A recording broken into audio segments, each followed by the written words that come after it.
Alright, let's kick off this video review with the controls. It's a little wanky here. Depends on the phone you have. You can use your standard 2, 4, 6, 8 as your D-pad, but the problem with that is 2 only jumps. It does not climb ladders, it doesn't do anything except jump. So how I play this game is that I put my left hand on the D-pad and my right hand on number 2 and 5. Now 5 shoots. If you have a phone like a chocolate, this could be pretty horrible. It's not a great phone to play Megaman 2 with. I'd rather have buttons than a touchscreen type of deal thing. 7 auto runs, that's totally pointless. And when you jump up, 8 brings you down whenever you want. So again, that's another problem with the NES Classic. I'd rather just hold 2 to jump as high as I want and let it go and come back down when I let it go. But the controls work pretty good with my phone. No major complaints about that one.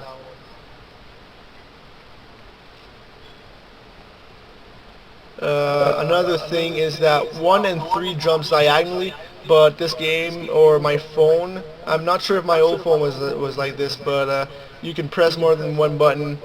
So you can just press 2 and press left at the same time on the D-pad and you're good to go diagonally. So unless you're screwed using the 2, 4, 6, 8 as your diagonal pad, you'll be fine. Okay, so when you start it off, you have the option of taking normal and hard. No big difference between the two. Hard just takes away your life faster. So you got all your classic baddies from when you remember when you were a kid. You have Bubble Man, Air Man, Wood Man, Metal Man, Crash Man, or Clash Man. Well, I don't even remember, man. Too many mans. So we'll go to Bubbles Man stage. One thing that is terrific about this game is the audio. It's quite good. It doesn't have any sound effects, but all the music is pretty much there. The only thing I could complain about is the looping is not that terrifically well done. It could have been way better. It just fades out and then starts playing again. As for the graphics, they're pretty good, although you'll notice a lot of things that go wrong are not NES translated perfect. Like the waterfall here is not animated. The bullets are red. What the hell happened there? Why would you put the bullets red? Absolutely no freaking sense behind that one. Why not the yellow bullets? That's what we grew up with. Why put it red now? It makes no... Oh my god. And they're kind of more round than they were. You could find a lot of things like that isn't NES perfect, but it's nothing major. And when you get hit, you don't see that big yellow... I don't know what that was. You just get engulfed in a yellow flame of some sort. That doesn't happen. You just go, ah. As you can see right there. The gameplay is nothing like the Nintendo one. The jumping feels floatier.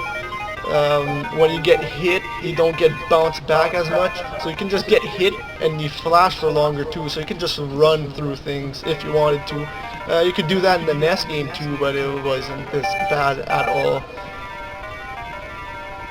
All the levels are still there. It's all pretty much the same as the Nintendo one. Some things that are missing is the disappearing and reappearing blocks, as you will see in this level. Now, this level used to be really hard, man. Like, unbelievably hard. But because those disappearing and reappearing blocks are always there, it's not that hard anymore. And also, there's no holes from where those little baddies are coming from, so you don't know where the hell they're going to pop up. And they might just pop up right in front of you and you'll just go into it and die. It's ridiculous, really. Also, the backgrounds are sort of missing. There's some spots that have the background and some that don't. It's really strange. It doesn't make any sense. And some of the bad guys act different as well. Like that green hopping guy. They hop way further and they'll hunt you down, man. They won't give up at all if you let them keep up with you. Another thing is the weapons you collect from the baddies. It doesn't make any sense. You don't change colors when you take them. And changing through them can be a freaking chore. The way you do it is you have the menu button, the two menu buttons you have on top beside the D-pad. You have one that fires, which makes no freaking sense. So you have three buttons that fire. I didn't establish that earlier, but yeah, you have three buttons that shoot. That makes zero fucking sense. The controls are they're horrible on this. And yeah, it's the right button beside the D-pad that goes to the menu. Problem with this is when you're scrolling between sections of the level, just like right here, you can't switch it. It's just a pause menu that asks you to quit and whatnot. It makes no sense. So when you change, you just go, there's letters and how much ammo you have left. And imagine you're going against a boss, we'll say Bubble Man, and you know his weakness. Everybody knows his weakness. I won't even tell it because everybody knows their weaknesses. And alright, so you don't know their weakness though. This is the first time you're playing this game, and you're not using the right weapon. Let's say you're using the flame. Okay?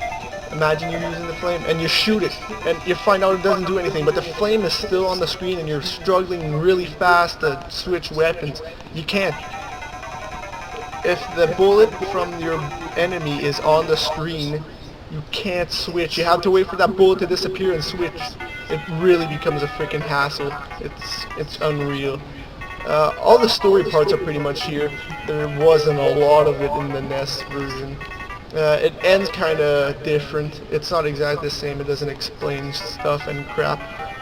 And also you do get your classic 1 and 2 weapons. It's just the floater and the rocket platform. You will see the floater demonstrated here to get on top. Look, you see that bullet, that number 1 floater was there and I couldn't switch. Look, you see, it gives me the same menu. Horrible, horrible.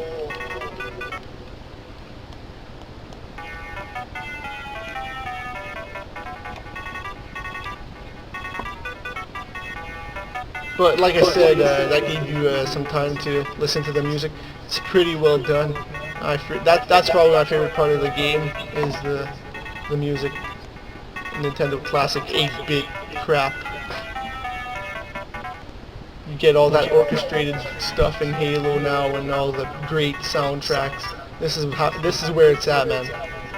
Video game music on top of its game.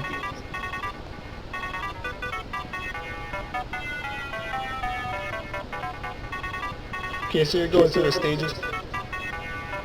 This guy will hurt you, so that's why you let him shoot you first, and then you just run through him. Because if you touch him, man, half your health is gone.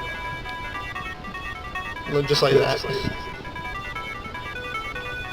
Anyways, we are getting to the boss here, which is Flashman. The boss battles in this game are totally broken.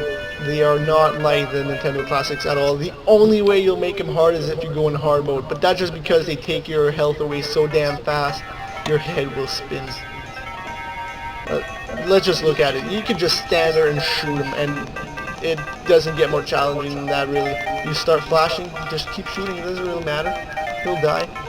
Anyways, overall, this game is not even close to being NES perfect. I really wish it was. It's not a horrible game. Megaman fans will enjoy it, but far from being perfect. Give this one a 7.5 out of 10.